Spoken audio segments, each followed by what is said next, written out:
Okay, so first of all, thank you so much for having me here today. I'm always delighted to talk about demons in Mesopotamia or Mesopotamia as a whole. Um, so my own field of research is very much on the ancient languages of Mesopotamia as well as the religion and ritual of the area. I, in particular, work on demons and monsters, magic and witchcraft, which is very much a part of their religion. Um, and I'm happy to talk a bit more about my broader research maybe in the Q&A after if anyone is interested. But for now, I'm going to kind of present an overview of the idea of demons and exorcism, and of what we think of as magic and ritual in Mesopotamia, and then present a few case studies of particular demons, as well as one monster, because I just love him so much. So with that being said, some very brief overview. Oh, no, there we go. When we talk about Mesopotamia, we are using, of course, the Greek word for the land that lies between the Tigris and Euphrates rivers. In modern day kind of geographical parlance, this mostly translates to what we consider modern day Iraq, although Mesopotamia as a land and as a collection of societies and cultures will tend to expand and contract over periods. It's not very good at holding stable empires as opposed to Egypt.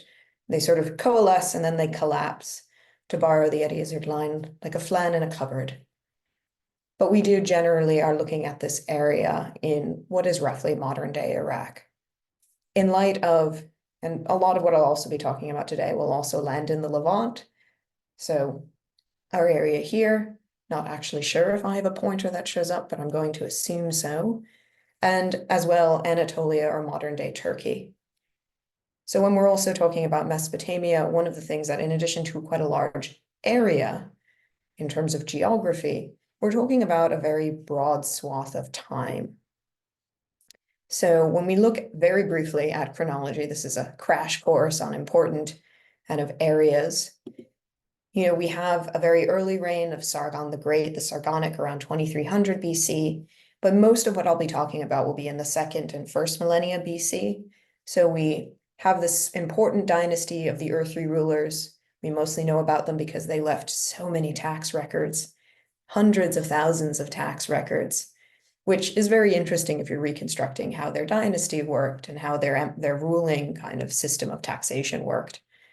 Less interesting if you don't want to read about sheep in Sumerian, but everyone should. And then sort of the big ones that some of you may, Old Babylonian period, for which we associate Hammurabi in particular. We have a dynasty that follows them, but most of what we'll be looking at in particular in terms of politics is tied to Assyria. So this is a dynasty localized in the north that comes in the latter half of the second millennium, gains particular prominence by mostly making it out kind of okay out of what we tend to call the late Bronze Age collapse, and then becomes kind of the unifying empire, a debated term. Less so for the Neo-Assyrians, but I think there are Romanists who would decide to fight me on its use in around 900 CE, and then continues on until they end up falling to the Neo-Babylonian period, and we won't really talk about them as much. In Anatolia, we have the Hittites who are doing their own very interesting stuff. And of course, in the Levant, we have a number of smaller kingdoms that are being governed by primarily vassal states. If you're in the Levant, you tend to be under control of whoever happens to be more powerful, except at certain points in history. So I'm limiting myself in terms of historical overview to that. And with that said, a reminder of the areas we're looking at for most of my kind of discussion today, we are going to be in here. We have Assyria in the north and Babylonia in the south. The one point I will make about geography in terms of climate is that while our mental map or mental imagining of this part of the world tends to, for most people, I think, summon forth the idea of a desert, in this period in history, as in now actually, particularly after certain major damming projects that were conducted under Saddam Hussein were taken down, the south is actually a very wet and marshy area. The north is much drier. But there's a long tradition of, for example, the marsh Arabs of Iraq that have an entire culture around being in the marshes of the south. And this is also true in the ancient side of things. So Mesopotamia is always fun because you're dealing with an enormous empire that spans, or enormous culture and civilizations that span well over 2 millennia and are aware of that history. So Mesopotamia, the Neo-Assyrians are aware that when Sargon II is talking about his rule, he is making references to Sargon I. So around 700 CE, hearkening back to 2300 CE. It gives us a great depth of historical knowledge. Okay, let's talk about demons. So I'm not going to throw too much theory in, but I can't resist doing a bit of some. So when we talk about the kind of academic disciplines of demonology and monster theory, particularly the latter, there's a University of California-wide monster studies working group of which I'm a member. University of California, Santa Cruz has a Center for Monster Studies and a Festival of Monsters, which is great fun. So we are developing kind of this idea of how we define a demon and how we talk about monsters. Demons are difficult concepts because they're so culturally and contextually specific. So in Mesopotamia, the idea of a demon and the idea of a deity is actually a very narrow border that elides entirely on certain points. Generally speaking, a demon will cause malevolent activities, but sometimes they can be press-ganged into service to combat their antagonistic brethren. And I'll show an example of this later on. So we don't have these delineations of alignment. To make a nerd reference, if you're going to think in Dungeons and Dragons terms, we don't have actual alignment, we have patterns of behavior. The interesting thing when we look at monsters, of course, and as we tend to see as monsters show up a lot in Gothic literature, one of the monster studies members, Renee Fox, works particularly on the Gothic. We see the system that borrows a lot still now from the work of Jeffrey Jerome Cohen with the idea of these monster theory theses. And I'll mention 4 in particular because we do actually see them cross over to the beings that we would consider more demons in Mesopotamia as a whole.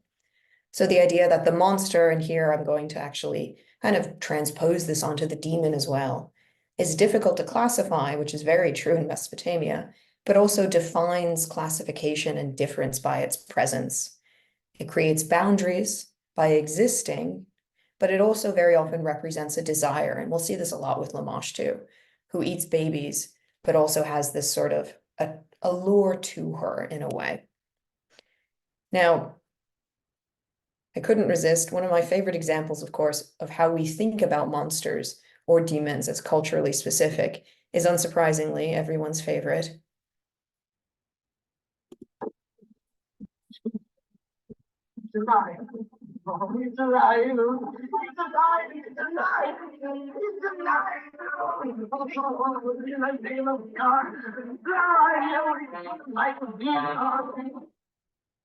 So while Frankenstein is obviously very much removed from Mesopotamia, this idea of, to fall back on the original text, the creation of a human endeavor to mock the stupendous mechanism of the creator of the world means a very different thing when we're looking at it, as opposed to when we're looking at it with the context of this being, 1818, of there being displays of galvanism, of running an electrical current through a corpse so that it appears to animate itself, of the idea of technology starting to have a fear of supplanting the divine, but also very much in Shelley's case, the understanding of a fear that the human creator will not really understand and pay attention to the responsibilities that they owe to their creation. So one of the things I talk a lot with my students about is that when we're talking about demons and monsters in Mesopotamia, we really have to understand how different the cultural mindset and even the semiotics of the demonic is in this period. Okay. So with all of that said, and my tangent somewhat aside, let's actually get into Mesopotamia proper. So one of the great things about Mesopotamia is that it is a culture that wrote on clay, which is a great life hack if you want your stuff to hang around forever. Where there's a joke with Assyriologists, scholars in my own field, that we're the only group of historians who's really excited when a library burns down in antiquity, because then all of our tablets get fired and they hang around much better. So we're dealing with an enormous range of textual sources for a lot of what I'll be talking about. We also have artistic representations. This in particular is an example of Lamashtu, who will highlight in her iconography a lot of the particular traits that we've already seen represented in kind of defining the monstrous. And I'll talk about these in more detail when we get to her case study, but it's a great image I wanted to start with. So I'll be talking about a monster and two demons in particular. But as some initial groundwork, when we look at the demonic, we could really see in Mesopotamia that the realm of monsters and demons is a very widely populated world. It is a veritable pandemonium, to borrow a phrase. And how we classify these has been something of a debate in scholarship and continues to be. I'm not going to wade into that. I have enough to do in as little time as it is, but I'll provide you with some of the key groups we tend to see. So for example, one of them is the idea of primeval monsters, monsters that represent something truly primeval and cosmic about the world. So in this regard, one of the more well-known ones is the figure of Tiamat, the great saltwater sea, who births gods and monsters in Enuma Elish, or the Babylonian creation myth. She's eventually defeated by the very gods that she gave birth to, and her body is used to create the heavens and the earths. We also see that elements in natures and nature itself can be made demonic or monstrous. You can have demonic times of day, demonic weather. Because we're working with a culture and a society that doesn't have our understanding of infection, of course, we often see that demons are associated with either causing or serving as the vectors for illness. What's interesting for us actually is when we look at the response to this in incantations, a lot of what actually forms as a treatment protocol, you can see how it would work. So the idea is that the demon is affecting someone, and thus you want to isolate that person. You want to make sure you're not touching any of their material. You want to make sure that you're not coming into contact with them. So you actually develop a fairly effective quarantine protocol around this idea that the demonic, which is causing this illness or represents the illness in itself, is transmissible, and thus that transmission must be contained. So it would, we can see, likely have had a positive effect on controlling illness. So we also have transgressive individuals as well. Ghosts are generally a weird category of those that, die in a way that is abhorrent to the society at the time. My particular favorite example of this is the Ardot Lily, who is a sort of prototypical succubus. Probably going to switch those up. At any rate, she dies unmarried, and because of this, she drifts in on this from the steppe like the wind, like a breeze, and haunts men while they sleep because she's driven by this desire to be married, essentially.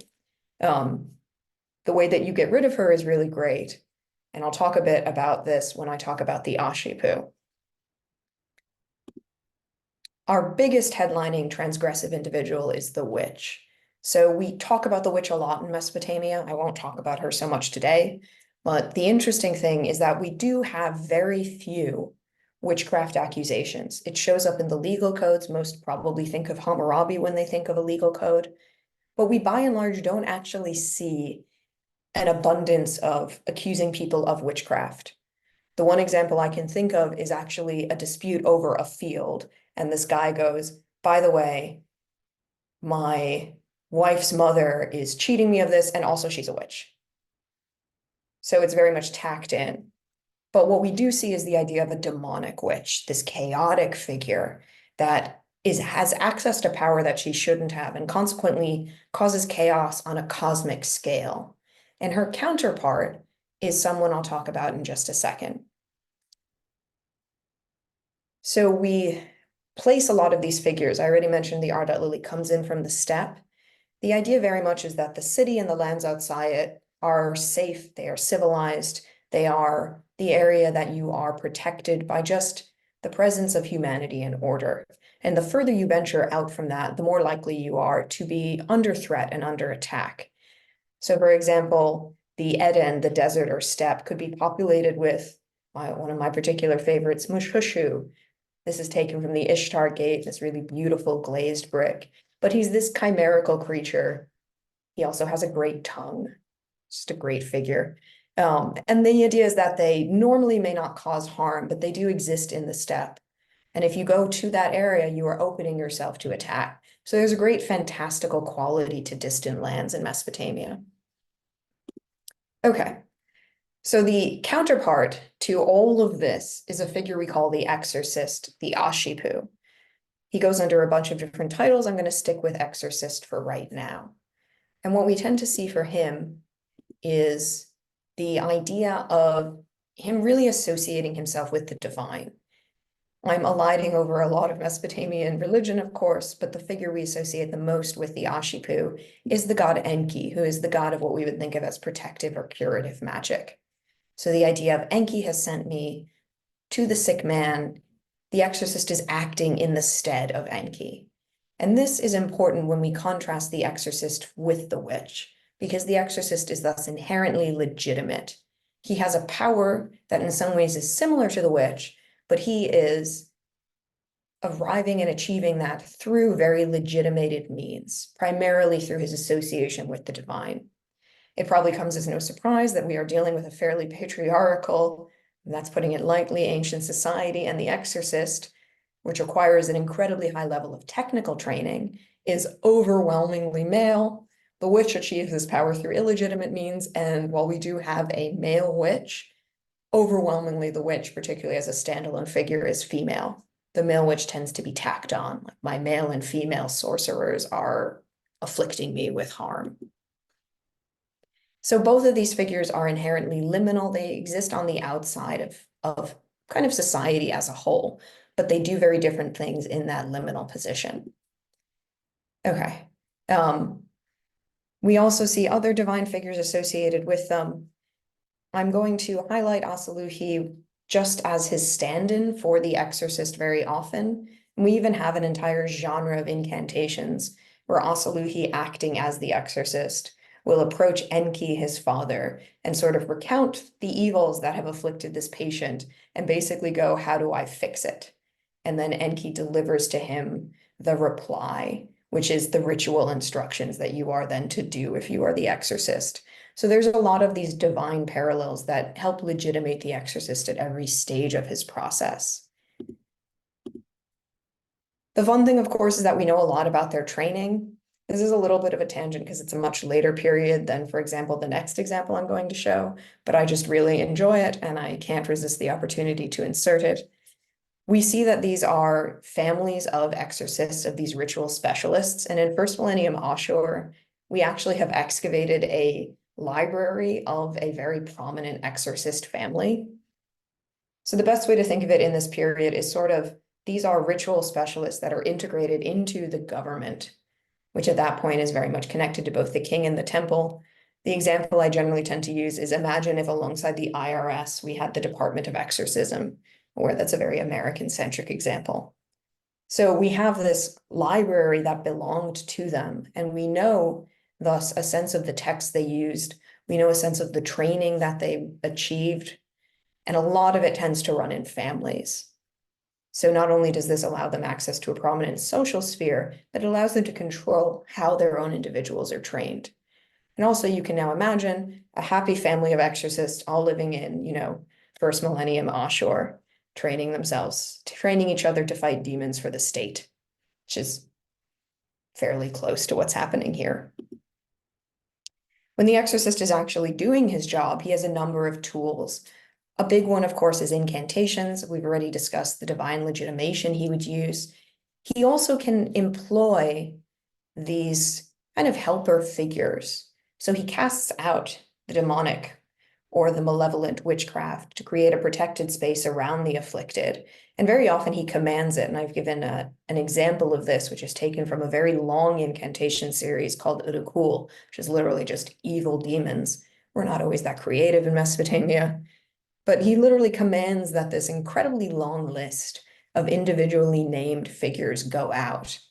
For us, the evil part is that some of these figures that he's listing here, for example, the evil Udug, which is the Udug Hul, we see in other incantations that he could call upon the good Udug to actually help him fight the evil Udug.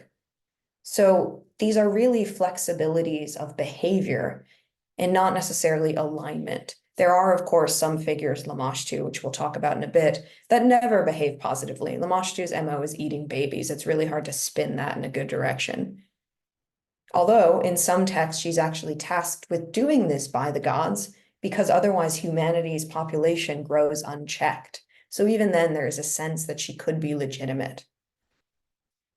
But we're a big fan of articulating everything in Mesopotamia, and we do this kind of down the numbers.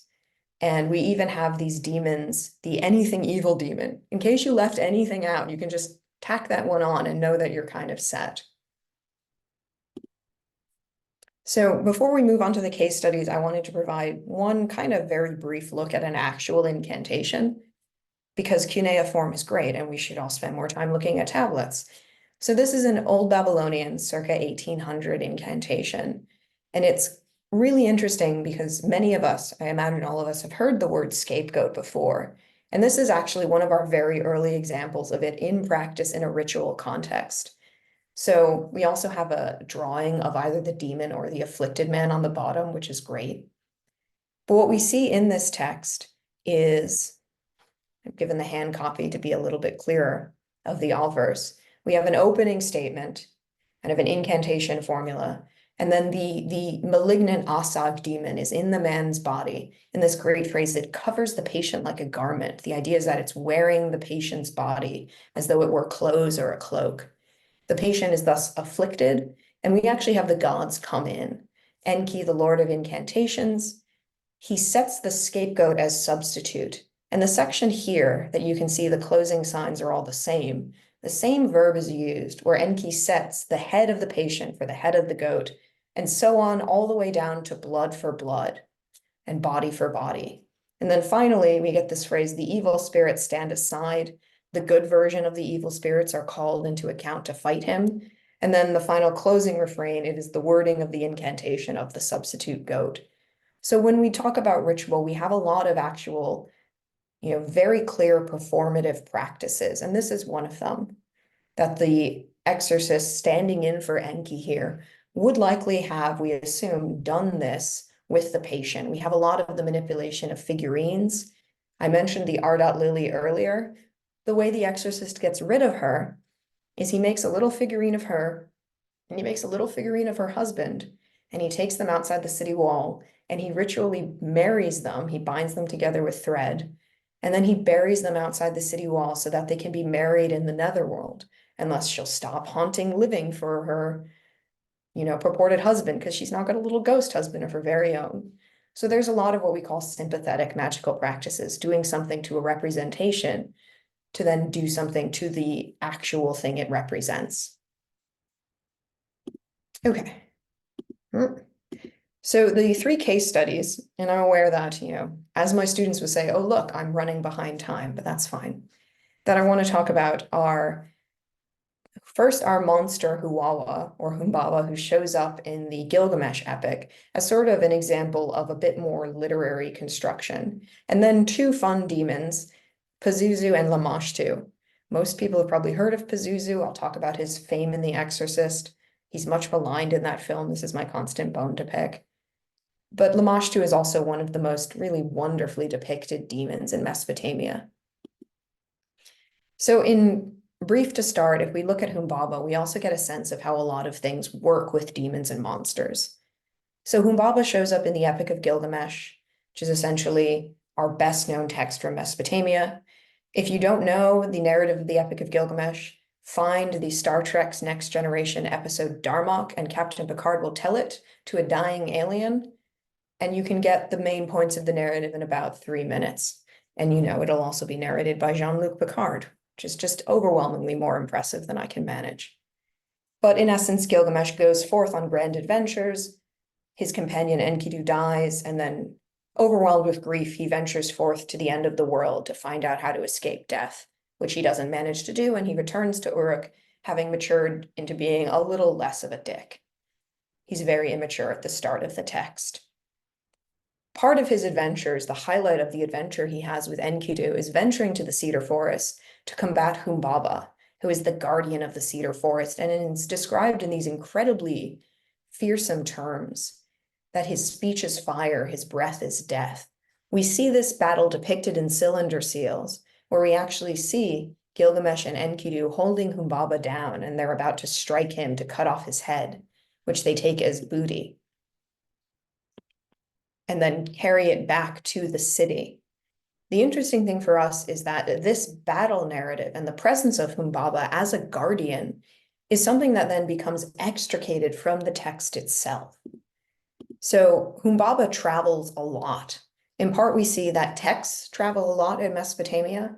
So we're talking about a number of cuneiform languages where this is a lot. But the big thing I want to highlight with kind of this narrative is that Gilgamesh travels, and as Gilgamesh travels through all of these different avenues, we have a Hittite version of Gilgamesh. We assume that it influences classical, i.e. Greek sources.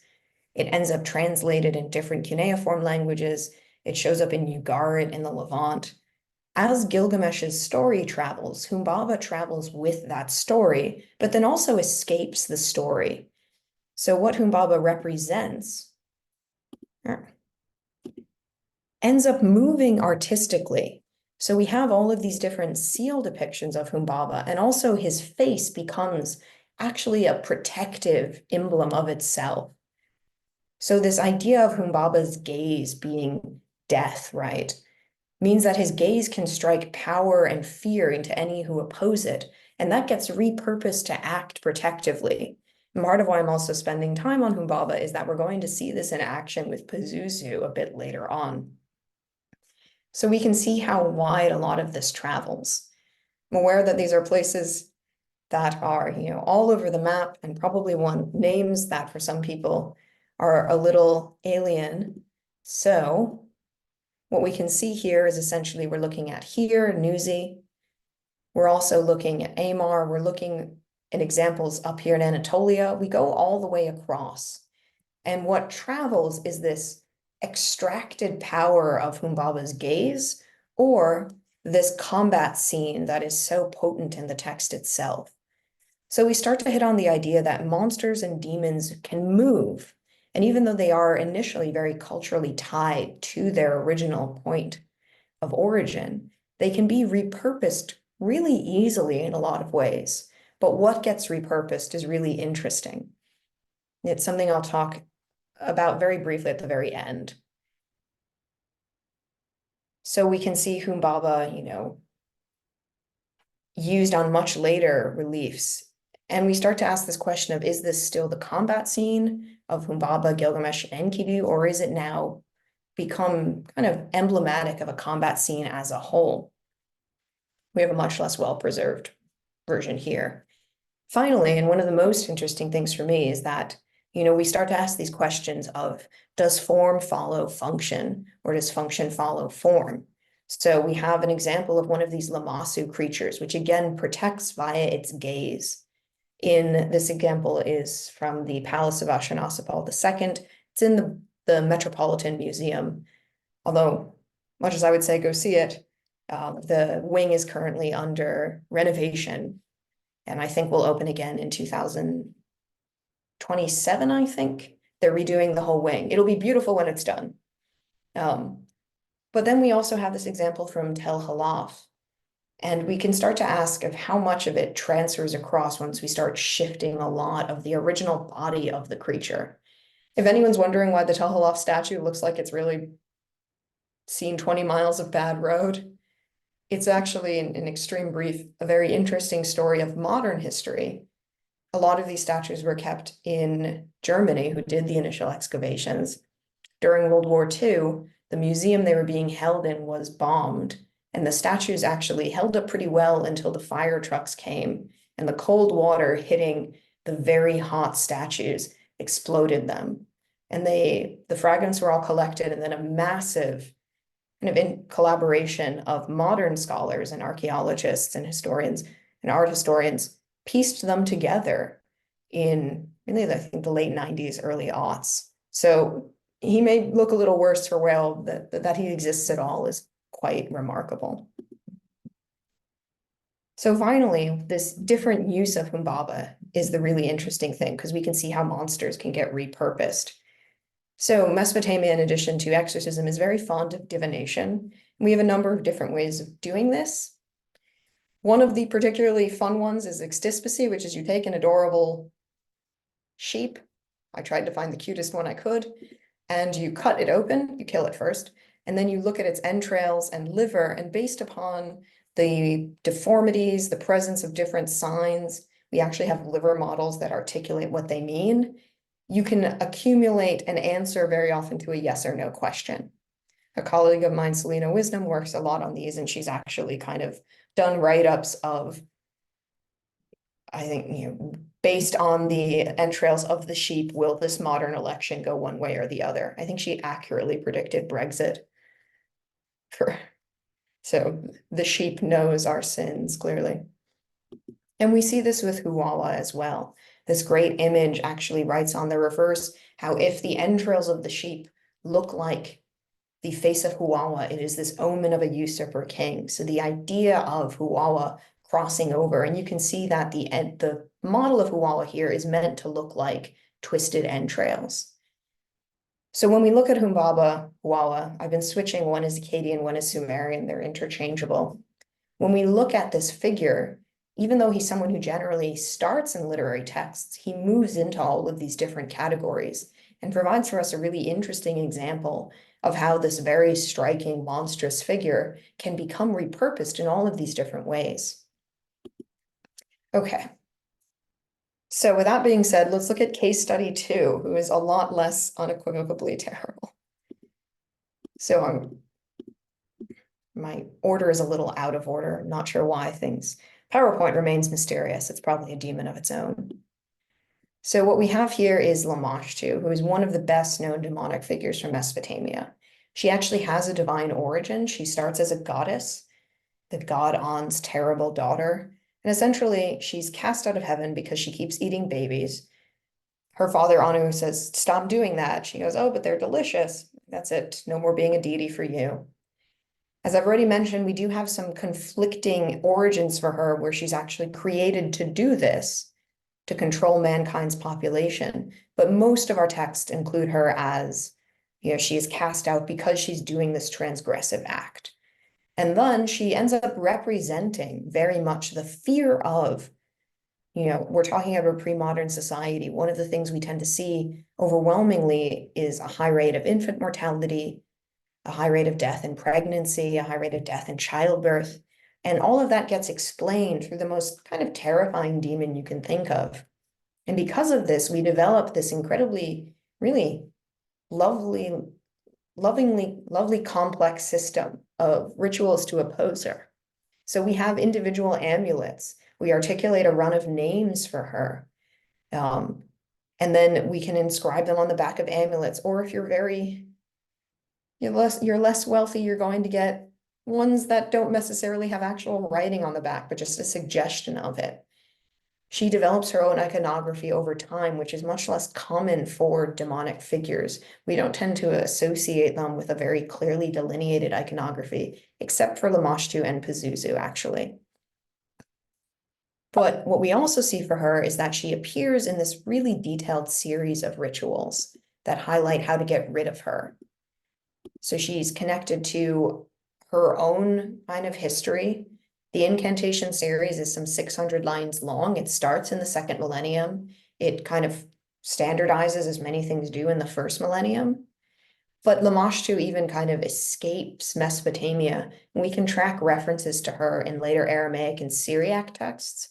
And there's a kind of idea that she converges to some degree, as well as the idea of these Lilitu demons, like the Ardat lily, with the idea of later representations in particular of Lilith.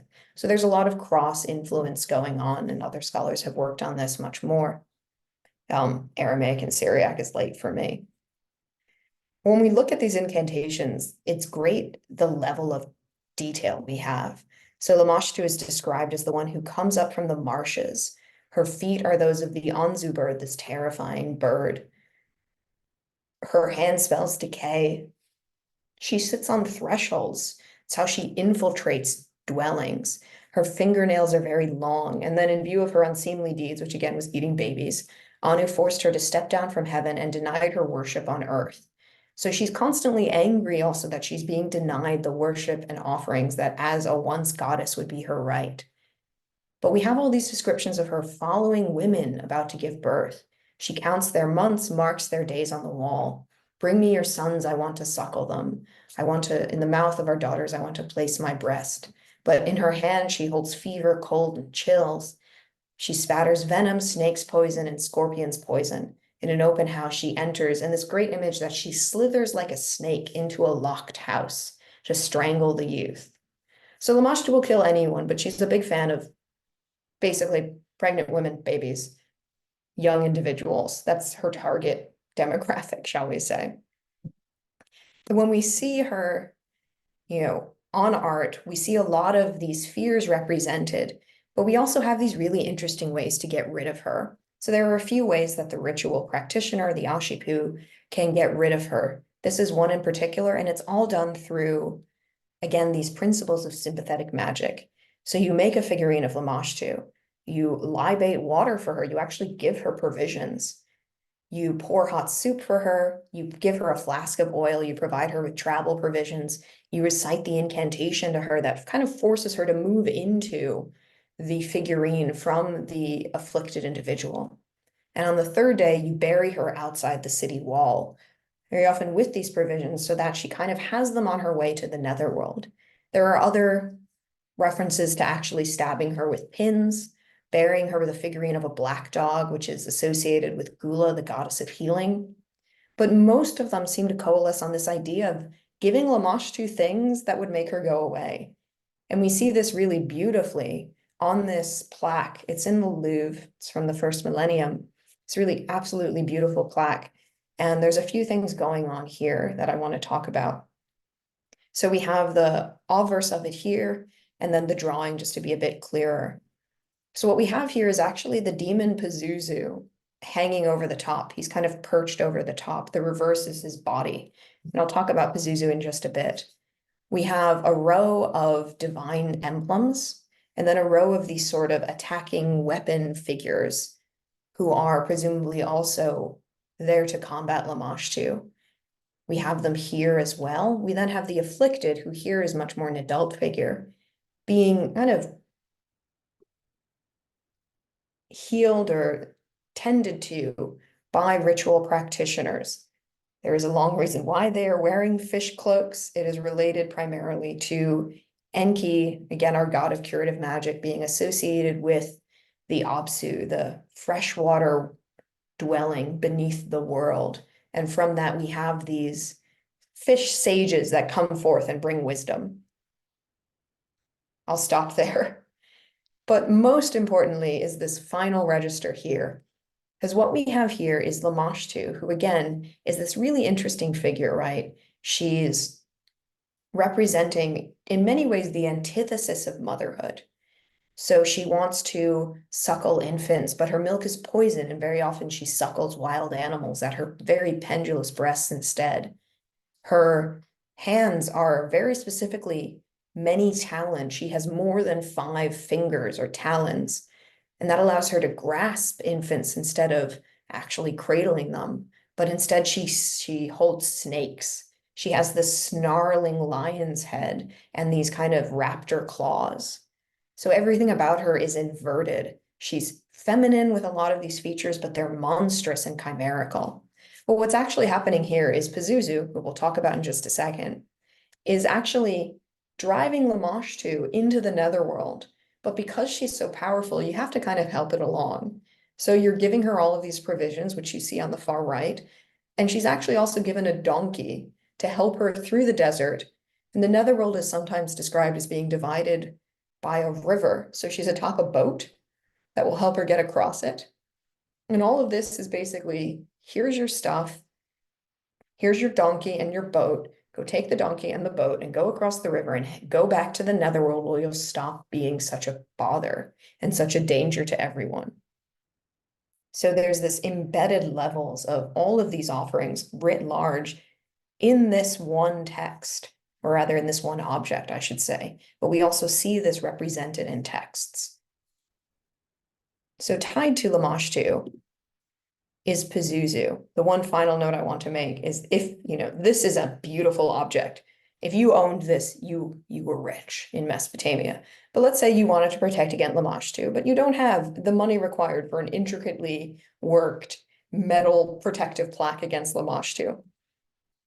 You can have a mass-produced little tiny anti-Lamashtu amulet. We actually have molds, this one's from the early first millennium, that you would impress clay in, and from it, you could have a very tiny Lamashtu holding very tiny snakes on a very tiny boat to be carried across the river.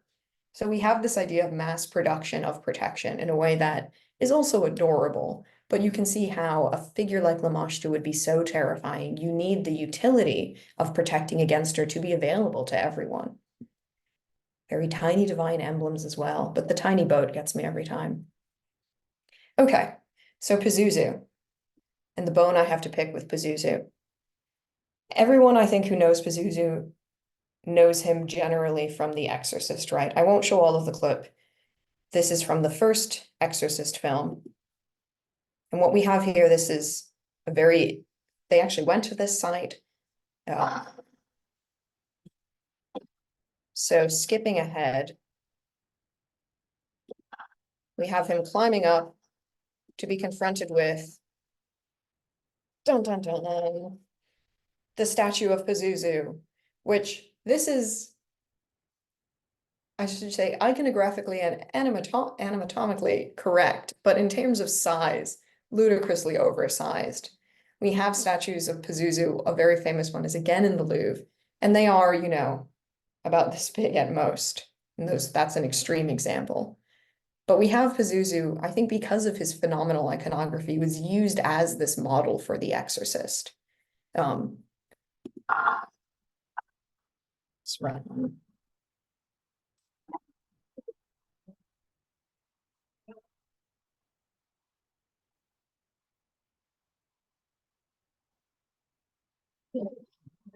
Okay. So it does do some things right. And what it does do right is the iconography. So this is the famous bronze Pazuzu that we have in the Louvre, an absolutely beautiful object. And there are a few things that we can see. One, we have the snarling head. We have the four wings, this sort of presence of as above, as below in his hands. Pazuzu, it's a little less clear here, also has this erect snake-headed penis. He's striding forward very confidently. So what we start to see is that he is a hyper-masculine counter in many ways to Lamashtu. You also, I point out, this loop here, this is a pendant. It's a large pendant, but he could have and would have been actually worn. And this is what's critical about Pazuzu. He's not good, but he's much less concerned about causing harm to individuals as he is about the fact that he can fight Lamashtu. So Pazuzu is positioned as the king of the wind demons. We have this incantation that talks about him. I ascended a mighty mountain that quaked, and the winds I ran into there were headed west. One by one, I broke their wings. There's some scholarly discussion if whether the mighty mountain that quaked is in fact the heavily pregnant, belly of a woman about to give birth and struggling through a difficult childbirth. Because what Pazuzu tends to do is with this fearsome visage, which we link to Huwawa, he actually shows up in the first millennium. So there's something that happens throughout the long history of Lamashtu incantations, where in the first millennium, we developed this counter to her, which didn't exist in the second. And Pazuzu's whole modus operandi is countering Lamashtu. So he fights her, he combats her, and other evils and incantations. He's very widespread. He shows up in the Levant and even in Greece. But the interesting thing for us is that you could wear him. And because the entire amulet's a bit much, we see very often these pendants of just his head. So again, with Huwawa, or as with Humbaba, we've distilled the protective qualities of Pazuzu down to his gaze, and then we've slapped, that into a protective amulet. And we assume pregnant women, most likely, would have worn these, although anyone could have, to protect against the threat of Lamashtu, his gaze facing outward. So to some degree, we see this being different from Humbaba because we don't, for example, see Pazuzu on cylinder seals, but we do see this use of him. And it's a use that becomes incredibly popular. A lot of these amulets will be inscribed with mini incantations, some will not. So Pazuzu travels a lot. And this is the final kind of closing note I'll make. Because these monsters and these demons are so popular, the fun thing is we see them escape Mesopotamia, right? So there's direct transmission, there's influence and ideas. We see them overlap with different figures in Egypt, for example. But for me, the fun part is we have these objects that are hanging out here, and then we'll see them show up in the Eastern Mediterranean. So Pazuzu, this beautiful amulet we have from central Mesopotamia, this one you see on the left, we then have a mace head of him in Samos. He's not protecting pregnant women from harm, but his fierce gaze is used as a weapon for the king. Huwawa also moves into these different qualities or into these different contexts. And eventually this idea of a gaze that terrifies starts to influence depictions of Gorgons. And we have the tusks in particular help us tie this to Humbaba. So these monsters have their own sort of lives of their own, or their own lives that live beyond them and live beyond their original contexts. And for us, when we look at them, this is one of the most interesting qualities, that we can pull these traits that are still connected to them, but then repurpose them to different cultural ends. So with that, and in close, justice for Pazuzu, who is not about making little girl's head spin around, but instead wants to pick a fight with Lamashtu. He's not your friend, but he is much more interested in messing with her than he is in messing with you. Thank you.